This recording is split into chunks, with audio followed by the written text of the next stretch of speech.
One of the issues are accountable care organizations and the concept of paying for care in a different way. And that's still a work in progress. There are some that have been successful, some that are not successful. I'm familiar with one practice in particular where they made a concerted effort to implement the ACO model, and they ended up having to back out because they were already a high-performing practice, and the rewards of doing that just didn't work.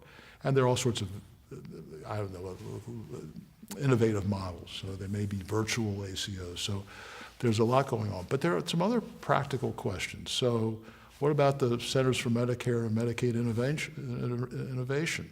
Now, they've had, some people will say, well, I don't want, people will watch this video, this discussion, and they'll say, I don't like what CMMI does. I don't want it anyway. But a lot of people happen to like what they've done.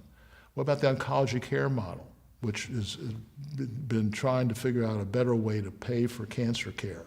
What if that goes away?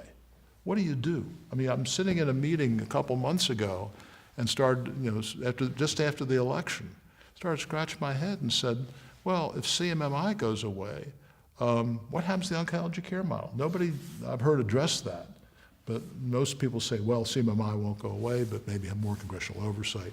It's all part of the legislative process. It's the old sausage-making issue. You don't want to watch it being made, but eventually somebody will make a decision. But there are also other agencies that may not be part of the ACA specifically, but the Agency for Healthcare Research and Quality, which looks at issues about, patient-centered outcomes research, to try to foster that. That may not be immediately part of the ACA, but it is on the radar screen. Is that going to go away? Will we lose some of the organizations and institutions that we need to make sure quality care, to be able to understand what quality care is? Yeah, there are a lot of pieces to this puzzle.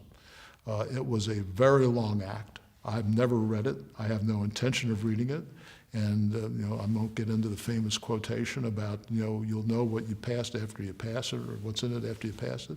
But we're still in that process. So yeah, the absolute repeal, coming and saying it's all gone, this would be a lot of work to put it back together. And there are always going to be problems. Legislation is not designed to be perfect. There's always the regulatory piece, and then there are always the pieces that need to be fixed. So we need to pay attention to all those below the radar screen issues because they impact the way that we give care.